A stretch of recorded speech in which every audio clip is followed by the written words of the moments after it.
Oscar Farinetti è conosciuto a livello internazionale per essere riuscito a portare le eccellenze del Made in Italy in tutto il mondo.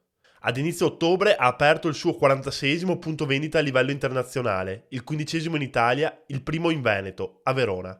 La sua storia racconta di uno spiccato senso imprenditoriale e di una carriera fatta di intuizioni che molto spesso si sono rivelate vincenti. Farinetti, nella città dell'Arena, dà lavoro a circa 150 persone, più di 5.000 se si contano tutti i punti vendita. Nell'ultimo anno Italy ha registrato ricavi per circa 464 milioni di euro, con un aumento del 31% rispetto al 2020. Ma qual è la ricetta di questo grande imprenditore per fare imprese in Veneto? Intanto l'imprenditoria in Italia va molto bene.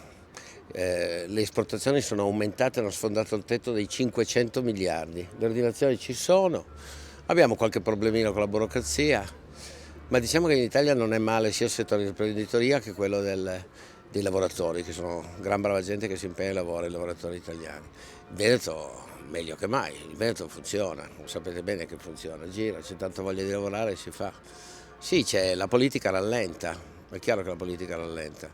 Adesso però questo non è un problema così grave, dobbiamo solo tutti impegnarci e darci da fare, lavorare, smettere di lamentarsi e lavorare. Bisogna che ci risolvano questo problema delle bollette, veloce, perché quello è un freno, soprattutto per i piccoli, sono disperati, ma anche noi grandi abbiamo un casino, queste bollette che arrivano, un macello. Se non risolvono questo problema è finita, si chiude, quindi lo risolveranno. Ecco, un consiglio che vuole dare ai giovani che vogliono fare imprenditoria oggi. Di concentrarci sui propri territori, di studiarlo bene, think local, act global. Bisogna studiare il proprio territorio e inventarsi dei formati che funzionino all'estero.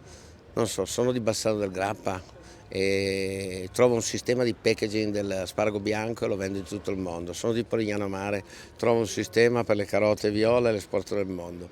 Sono di Amalfi, mi concentro sui limoni sfusati e nel mio campo, che è l'agroalimentare, c'è un sacco di prodotti straordinari che possono essere venduti nel mondo. Dobbiamo trovare una formula di packaging intelligente, che sia da un lato sia biodegradabile che dall'altro lato, quindi che non inquini, e dall'altro lato che conservi bene il prodotto. Questo devono fare i giovani.